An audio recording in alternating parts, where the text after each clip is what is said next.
There is a book that has been given to children for 160 years. Parents read it to their daughters at bedtime.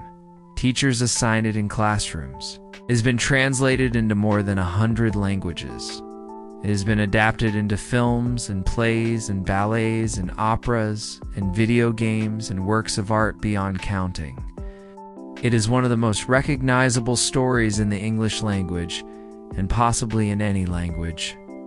Most people who have encountered it believe they understand what it is: a fantasy, a dream, a celebration of childhood imagination, a playful exploration of nonsense and logic, and the wonderfully absurd things that a creative mind can produce when freed from the constraints of adult rationality. Most people have not looked carefully at where it actually came from. The story of Alice in Wonderland is the story of a specific man and a specific child. A man named Charles Dodgson and a girl named Alice Liddell. A relationship that began when she was 4 years old. A relationship that lasted nearly a decade and then ended abruptly. With pages torn from a diary and questions that have never been satisfactorily answered, the more carefully you look at the origins of this story, who Charles Dodgson was, what he photographed, what he wrote, what he kept, and what he destroyed, the more the familiar story of a girl falling down a rabbit hole into a world of wonder begins to look like something else entirely. This is not a story about a fantasy. This is a story about a real child and the man who made her famous. And the truth of it is stranger and darker than anything the Cheshire Cat ever said. Charles Lutwidge Dodgson was born in 1832 in Daresbury, Cheshire, the eldest son of a Church of England clergyman. He was, by every external measure, a respectable Victorian gentleman. Educated at Rugby School, then at Christ Church, Oxford, where he stayed for the rest of his life, first as a student, then as a mathematics lecturer, eventually as a deacon in the Church of England. He never married. He never moved away from Oxford. He lived in the same set of rooms at Christ Church for nearly 30 years, surrounded by his books and his photographic equipment and his collection of music boxes and mechanical toys and the letters. He wrote in a distinctive mirrored hand that could only be read in a looking glass. He was brilliant. His mathematical work, published under his real name, Charles Dodgson, while his fiction was published as Lewis Carroll, was significant enough to earn him a place in the history of logic and symbolic mathematics. The books he wrote for children were unlike anything that had existed before them in English literature. Genuinely strange, genuinely funny, genuinely surprising in ways that most children's literature of the Victorian era emphatically was not. He was also awkward. He had a stammer that made adult company uncomfortable for him and others. He found formal social occasions difficult.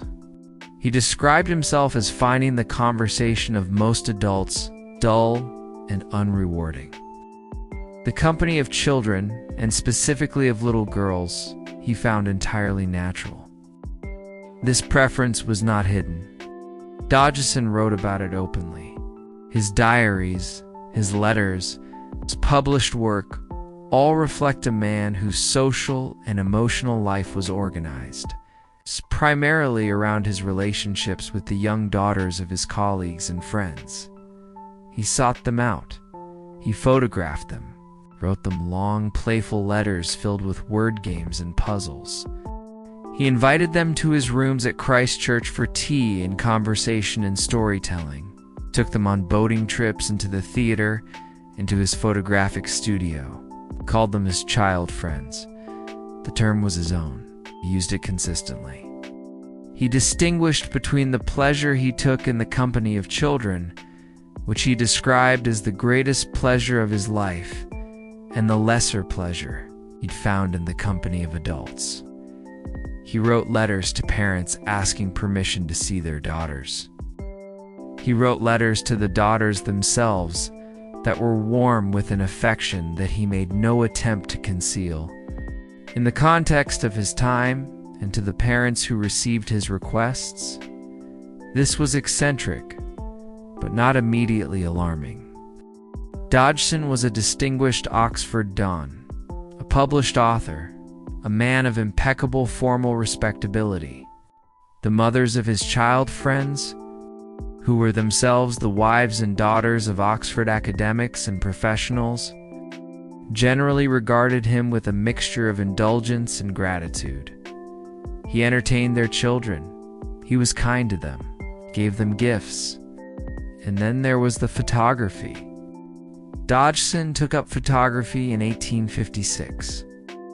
When the medium was still new and expensive and technically demanding, he was good at it. He had an eye for composition and an understanding of light that produced results well beyond the average amateur of his era. He photographed landscapes, photographed architecture. He photographed famous people, Alfred Lord Tennyson, John Everett, Millais Dante, Gabriel Rossetti. He photographed his colleagues at Christ Church and their families. And he photographed children. The photographic record of Dodgson's work with children is extensive. Hundreds of portraits of young girls, individually and in groups, in a variety of poses and costumes and settings. The girls of Christ Church families, the daughters of his London acquaintances, girls he met through friends and subsequently cultivated relationships with. Many of these photographs are charming, technically accomplished portraits of children of their era, dressed in the elaborate Victorian fashion, arranged in poses that reflect the photographic conventions of the time. Some of them are not charming. Dodgson photographed a number of his child subjects in states of undress. Some of the photographs that survive from his collection show girls partially clothed or wearing clothing arranged to expose skin in ways that go beyond any normal Victorian photographic convention. Others, according to the testimony of people who examined the collection before some of it was destroyed, showed girls who were nude or nearly nude. Before his death in 1898, Dodgson wrote instructions requesting that certain of his photographs be destroyed if the people depicted in them objected to their preservation. Some were destroyed. Others were given to families. Others disappeared into the private market, where photographs of this kind circulated among collectors in ways that were not publicly acknowledged. Scholars who have examined the surviving photographic record and attempted to reconstruct what was destroyed have reached different conclusions about the significance of the images. Some argue that nude photographs of children were within the accepted conventions of Victorian artistic photography, that the era had a different relationship with childhood nudity than we do, and that reading modern sensibilities back into a Victorian context distorts rather than illuminates the evidence. Others argue that this explanation, while not entirely wrong, obscures something real. That the specific characteristics of Dodgson's photographic practice, the sustained focus on young girls, the ages of the subjects, the poses, the context of his broader relationships with the children he photographed cannot be adequately explained by appeal to Victorian artistic conventions. The argument continues among scholars. It has not been resolved. It probably cannot be fully resolved because some of the most significant evidence was destroyed. Henry Liddell became Dean of Christ Church in 1855. He moved into the deanery, the official residence, with his wife Lorena and their children. By 1855, the Liddell family included 3 daughters: Lorena, the eldest; Edith, the youngest; and Alice, born in May of 1852. Alice was 3 years old when her family arrived at Christ Church. Charles Dodgson was 23. He had just begun his career as a mathematics lecturer. His rooms were on the opposite side of the Great Quad from the deanery. He had a view of the deanery garden from his rooms. Dodgson's diaries from the late 1850s record his growing acquaintance with the Liddell family. He photographed the children. He spent time in their garden. He took them on excursions. He established himself as a familiar and welcome presence in their lives. By 1856, he was taking Alice and her sisters rowing on the River Thames. The river expeditions became a regular event. Dodgson and his friends, usually one or two of his Oxford colleagues, would take the three girls out on the water, and Dodgson would tell stories to pass the time. The girls loved the stories. They requested them and suggested themes and asked to hear them again. On July 4th, 1862, Dodgson took Alice and her sisters. Lorena was 13. Alice was 10. Edith was 8. On a row from Oxford to Godstow, a village a few miles upriver. Dodgson's friend Robinson Duckworth came along as second oarsman. During the trip, Dodgson told a story. The story was about a girl named Alice who fell down a rabbit hole and found a strange world underground. Alice, at the end of the trip, asked him to write it down. He agreed. The story that Dodgson told on that July afternoon was not a prepared story. He improvised it as he went, drawing on his mathematical interests, the inversions and transformations of formal logic, the paradoxes that arise when you push the rules of language and reasoning to their limits, and on his theatrical imagination and on the specific personality of the 10-year-old girl sitting across from him in the boat. The Alice of the story is recognizably modeled on Alice Liddell. She is curious and assertive and slightly impatient. She is given to making confident pronouncements that turn out to be wrong. She is not afraid to argue with the strange creatures she encounters underground. And she is not afraid to tell them when she finds their behavior unreasonable. She is, in short, the kind of child who makes a deep impression on the adults who know her. It's the kind of child who is, in herself, a source of the energy that makes a story worth telling. Dodgson spent 2 years developing and expanding and illustrating the story. He drew the illustrations himself, charming, slightly awkward pedantic drawings that bear little relationship to John Tenniel's famous illustrations for the published version, but that have their own strange quality. At Christmas 1864, he presented the handwritten manuscript to Alice Liddell as a gift, called it Alice's Adventures Underground. Alice was 12 years old when she received the manuscript. She kept it. She took it with her when she left Oxford. She kept it through her marriage and her adult life and her old age. She finally sold it in 1928. When she was 76 years old and needed the money after her husband's death, the manuscript sold for £15,400. It was one of the most valuable books in the world. A group of American donors purchased it from the American buyer and returned it to England as a gift, a gesture of gratitude for Britain's role in the Second World War. It is now in the British Library. You can see a facsimile of it in the manuscript room. The original handwritten story that a man wrote for a 10-year-old girl is one of the most valuable cultural artifacts in the English-speaking world. But something happened between the July day on the river in 1862 and the Christmas gift in 1864. Something happened in the summer of 1863 that ruptured the relationship between Dodgson and the Liddell family. We know this because there is a gap in Dodgson's diary. Dodgson kept a diary throughout his adult life. The diaries are a primary source for his biography, detailed, precise. A record of his activities and thoughts and relationships across decades. They survive in the family's possession and have been extensively studied by scholars, except for the pages that are missing. Pages covering a period in June and July of 1863 were removed from Dodgson's diary. They were removed after his death, almost certainly by members of his family who were organizing his papers. The removal was deliberate. The pages are gone. What the missing pages contained, what happened in those weeks of the summer of 1863, is the central mystery of Dodgson's biography. After whatever happened in June and July of 1863, Dodgson's access to the little children was severely curtailed. The river trips stopped.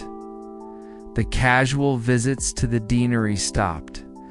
His contact with Alice, in particular, became formal and infrequent. He continued to work on the Alice manuscript, continued to develop the story, sought a publisher for it, and eventually found one. He hired John Tenniel to illustrate it and supervised the illustration with his characteristic precision. The book was published in 1865. But the relationship with the real Alice, the relationship that had produced the story, the relationship that was the entire origin of the book, was effectively over. What happened? This is the question that Dodgson biographers and Carroll scholars have argued about for decades. The missing diary pages mean that the direct evidence is gone. What remains is indirect. A few references in the diaries of other people. A note written by one of Dodgson's nieces many years later, the behavior of the various parties in the aftermath. The most widely discussed theory, and the one that was accepted as established fact by many biographers for much of the 20th century, is that Dodgson made some kind of proposal or advance involving Alice, that he expressed in some form his intentions regarding her eventual marriage. Alice was 11 years old at the time. Dodgson was 31. In Victorian England, engagements between adult men and female children were not entirely without precedent, the understanding being that the engagement would not be acted upon until the child came of age. Such arrangements were unusual, even by Victorian standards, and they were not socially acceptable in all circles. But they were not entirely unthinkable. A note written by Dodgson's niece, discovered among family papers and published in the late 20th century, has been interpreted by some scholars as referring to something of this kind. The note is brief, somewhat ambiguous, and almost certainly written from second-hand knowledge decades after the events it describes. It is not conclusive evidence of anything. Other scholars have proposed alternative explanations, that Mrs. Liddell, Lorena Liddell, Alice's mother, a formidable woman who managed the social affairs of the deanery with considerable care, became concerned not about Dodgson's interest in Alice, but about his interest in Lorena, Alice's elder sister. That the family's concern was about the social implications of Dodgson's attentions toward the older girl, who was 13 and approaching marriageable age, rather than about anything concerning Alice specifically. Others have suggested that the issue was the family's governess, that Dodgson had developed an interest in the young woman employed to care for the children, and that Mrs. Liddell objected to this entanglement. None of these explanations is supported by direct evidence. All of them are speculation based on indirect inference from the behavior of the parties and the circumstances of the rupture. What is not speculation is that something happened, that the relationship ended, that the pages covering the critical period were removed from the diary, and that the man who created Alice in Wonderland spent the rest of his life cultivating relationships with other little girls while remaining formally estranged from the girl whose name he had given his most famous creation. The published Alice's Adventures in Wonderland appeared in 1865 and was an immediate success. It was unlike anything that had been published for children before. The fantasy was genuinely fantastical, not in the sanitized, moralistic way of most Victorian children's literature. It used fantasy as a vehicle for teaching correct behavior, but in a stranger and freer way. The world Alice fell into was genuinely illogical. The creatures she encountered were genuinely difficult.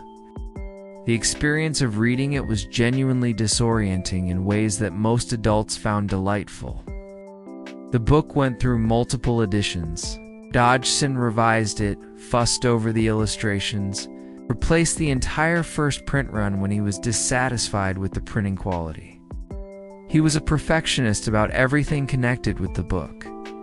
He also wrote a sequel, Through the Looking Glass, and What Alice Found There, published in 1871, followed Alice into a world organized around the logic of a mirror and a chess game. It is in many ways an even stranger book than the first, darker in its imagery, more overtly melancholy.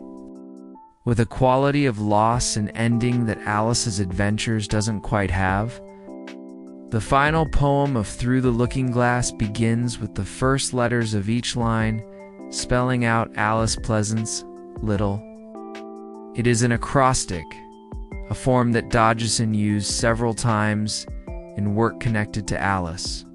He was still, in 1871, writing for a specific girl, a girl who was now 19 years old and who had not been a regular presence in his life for almost a decade.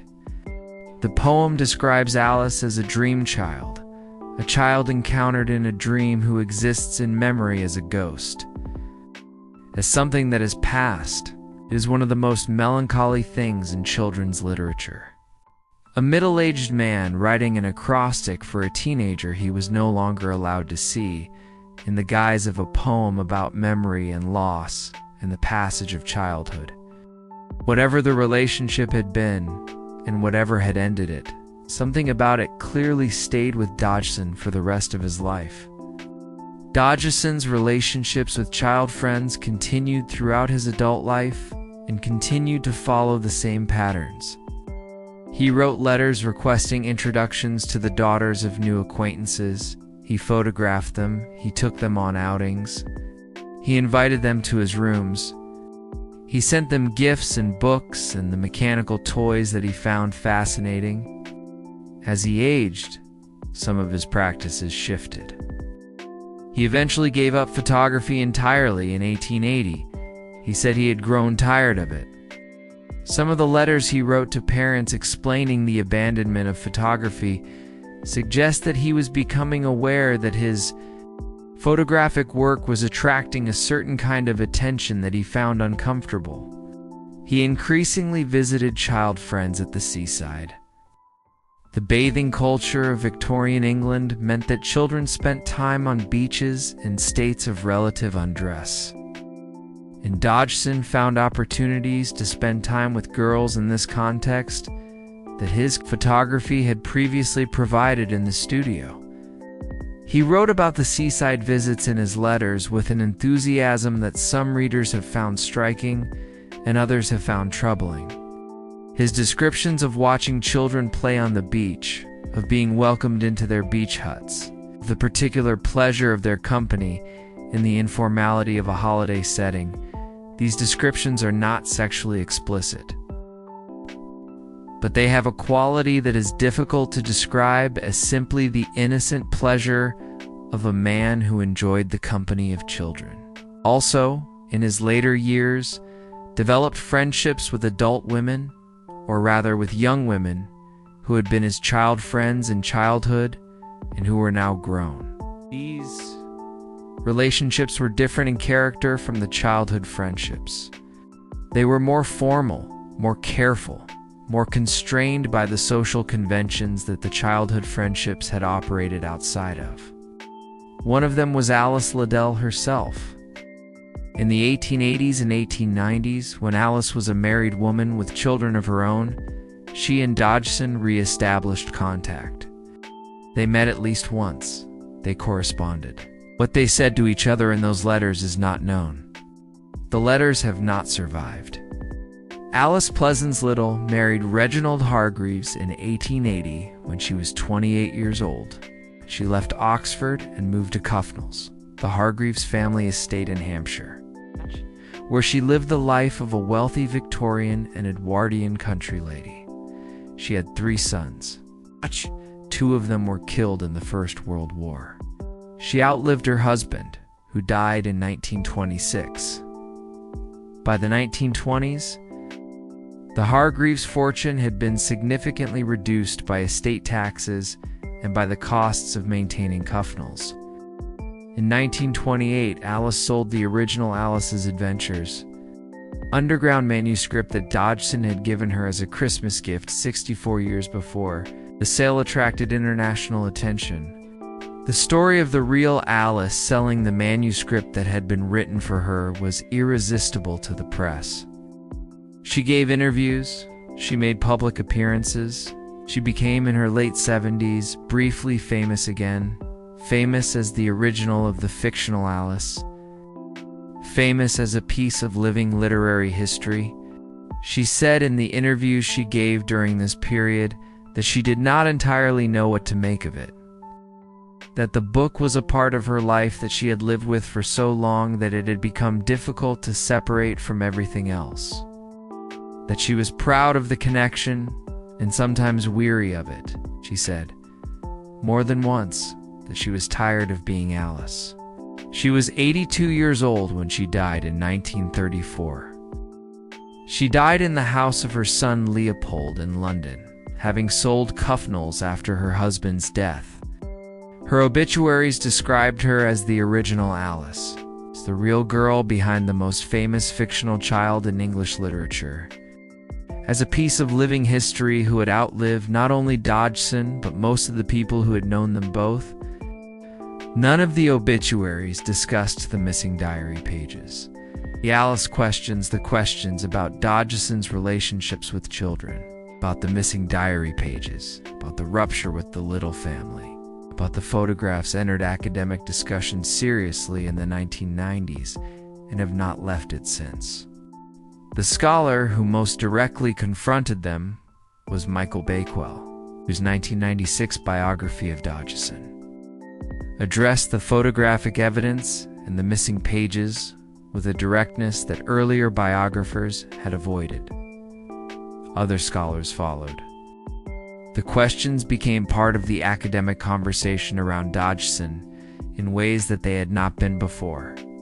The response from the Carroll scholarly community was not uniform. Some scholars accepted that the questions were serious and needed to be addressed. Others argued that the projection of modern categories, the modern understanding of childhood, sexuality, and the modern legal and ethical framework around the photography of children onto a Victorian context was distorting and unfair. That Dodgson was a man of his time, that his relationships with children were understood differently in that time, and that reading his behavior through a 21st century lens was anachronistic. This argument is not without merit. The Victorian era did have a different relationship with childhood and with the bodies of children than the modern world does. Photography of nude children circulated in contexts that were understood as artistic rather than prurient. Relationships between adult men and child girls were governed by different social norms, but the argument from historical context has limits. The parents who eventually curtailed Dodgson's access to their daughters were not 21st century observers. They were Victorian people. Mrs. S. Liddell was a Victorian woman. Whatever she understood about what was happening, whatever was in those diary pages that were removed, she understood it within the framework of her own time, and she acted on it. The rupture with the Liddell family was a Victorian response to something that the Victorians found concerning enough to act on. That is itself significant evidence that something was happening that was outside even the norms of its own era. There is a dimension of the Alice story that is often overlooked in the biographical debate, and it is worth spending time on. The fictional Alice, the character in the book, has been read and analyzed and interpreted for 160 years. She has been read as a symbol of English national identity, as a representation of the rational Enlightenment mind confronting an irrational world, as a Freudian case study, as a feminist heroine, as a mathematical puzzle, as a linguistic experiment, as a drug narrative, the mushroom that makes you larger or smaller, the strange substances consumed throughout the story. None of these readings are wrong exactly. Literature is capacious. A great text sustains multiple interpretations simultaneously. But the biographical reading, the reading that asks who Alice is in relation to the man who created her, suggests something that the other readings tend to overlook. The fictional Alice is not simply a character. She is an idealization. She is Dodgson's version of what the real Alice was to him. Curious, assertive, slightly imperious, fundamentally innocent, perpetually encountering a world that is strange and threatening and unfair, and navigating it through a combination of common sense and stubborn refusal to be intimidated. She is a child fixed at a particular moment. The book preserves her in amber. She is always 10 years old, always on the edge of adolescence but never entering it. Always in the liminal space between childhood and adulthood that Dodgson found so compelling. When Alice grows too large in the Hall of Tears or too small in the rabbit's house, she is experiencing the body's betrayal of childhood, the growth that ends the condition of being a child. When she wakes from the dream and the sister reflects on what Alice will be when she grows up, there is a sense of loss in the prose that is unmistakable. The dream is ending. Alice is returning to the real world. She will grow up. She will change. The book is, at one level, a document of grief. A man's grief for a state of being, a relationship, a moment, specific quality of light and warmth and perfect unself-conscious companionship that he knew was ending and could not preserve except in fiction. Whether that grief was innocent or not is the question that the missing pages cannot answer. The book has never been out of print since it was first published in 1865. It is one of the most widely printed books in the English language. Generations of parents have given it to their children. Generations of children have fallen into its world and been delighted by it. The world Dodgson created is genuinely extraordinary. The white rabbit, always late, always hurrying into a darkness that Alice follows without hesitation. The caucus race, in which everyone runs in a circle and everyone wins a prize. The caterpillar on the mushroom, speaking in riddles and offering transformations. The Mad Hatter at his perpetual tea party, frozen at 6 o'clock because time has stopped for him. These images have entered the shared imagination of the English-speaking world in ways that are difficult to fully account for. They have generated an entire vocabulary of cultural reference through the looking glass. Mad as a hatter, grinning like a Cheshire cat. They have influenced literature and film and visual art and mathematics and philosophy in ways that no one in 1865 could have predicted. The book is a genuine achievement. Whatever we think about the man who wrote it, whatever the missing diary pages contained, whatever the photographs that were destroyed showed, the book itself is real. And it is extraordinary. And it has given real pleasure to real people for a century and a half. but it was written by a specific man about a specific girl, in circumstances that the man's own family thought it necessary to conceal. Those two things are both true simultaneously. Ow. The book is extraordinary. The circumstances of its creation are troubling. You cannot resolve the tension between them by choosing one and ignoring the other. We have to hold them together. There is a photograph that is one of the most famous images associated with Alice in Wonderland. It was taken by Dodgson in approximately 1858, when Alice was 6 years old. In the photograph, Alice is posed against a plain background. She is wearing a dress that is slightly off one shoulder. Her hair is cut short, a style that was fashionable for young girls of her era. She is looking directly at the camera with an expression that is difficult to characterize. Serious. Perhaps slightly challenging, with a quality of direct engagement that is striking in a 6-year-old.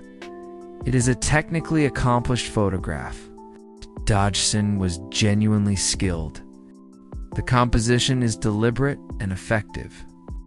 It is also, when you know the full context, when you know how this man spent his life, what other photographs he took, what happened between him and this girl's family, a photograph that is difficult to look at with complete, uncomplicated pleasure. This is not because the photograph itself is explicit in any way. It is not.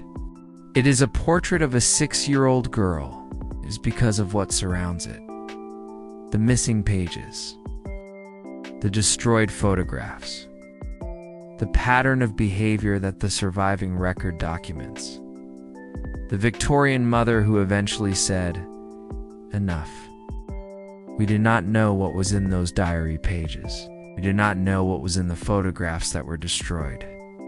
We do not know what passed between a 31-year-old man and an 11-year-old girl in the summer of 1863 that made it necessary to tear those pages out. We know that something happened. We know that it was serious enough to end a relationship that had been central to both their lives. We know that the man who had that relationship wrote one of the greatest children's books in history, that he dedicated his life to the company of little girls, and that the people closest to him found it necessary, after his death, to destroy evidence of something. Alice Liddell's granddaughter, Vanessa Tate, published a novel about the real Alice in 2015. She had grown up knowing that she was descended from the original. She had lived with the question of what the relationship between her great-grandmother and Charles Dodgson actually was. She did not claim to know the answer. What she did was explore the question, trace the evidence, examine the surviving record, and try to imagine what it might have felt like to be Alice Liddell. To be the real child at the center of this story? Alice Liddell could not have known, when she was 10 years old in the boat on the Thames, what the story being told to her would become. She could not have known that the man telling the story would dedicate the published version to her with a poem about a summer day. She could not have known that 160 years later, millions of people would be familiar with the name Alice, not because of anything she did, but because of what a man imagined about her. She was a child, asked for the story to be written down. She kept the manuscript for 60 years, and then she sold it because she needed the money. There is something in that final transaction that captures something essential about the whole story. The man gave the child a gift. The gift became one of the most valuable cultural artifacts in the English-speaking world. The child grew old and poor and sold the gift because she had to. She was tired of being Alice. The rabbit hole is still there. It is in every bookshop and every library and every screen where children encounter the story for the first time. It is in every adaptation and every illustration and every cultural reference that has flowed from those two books that a mathematics lecturer at Oxford wrote in the 1860s. Children still fall into it. They still find the white rabbit. They still grow too large for the room and too small to reach the key on the table. They still sit at the Mad Hatter's tea party and try to understand why time has stopped. The world Dodgson created is genuinely wonderful. The word wonder is exactly right. It produces wonder in the people who encounter it, and it has done so for 160 years. And at the bottom of it, at the very origin of it, is a real child and a real man, and a real relationship, and a set of questions that have never been answered. What was in those diary pages? What was in the photographs that were destroyed? What did a 31-year-old man feel for the 10-year-old girl he rowed up the Thames on a golden July afternoon? What happened in the summer of 1863 that made it necessary to tear those pages out? The Cheshire Cat smiled after it had disappeared. That image has always struck readers as one of the strangest in the book. The body gone, the smile remaining. The physical reality absent, the expression, the feeling, the intent, the something persisting in the air. There is something apt about that image, given what we know now about where it came from. Charles Dodgson is gone. The diary pages are gone. The photographs are gone. The summer of 1863 is gone. The smile remains. The book is still there. And the questions it leaves behind are not the playful paradoxes of the Mad Hatter.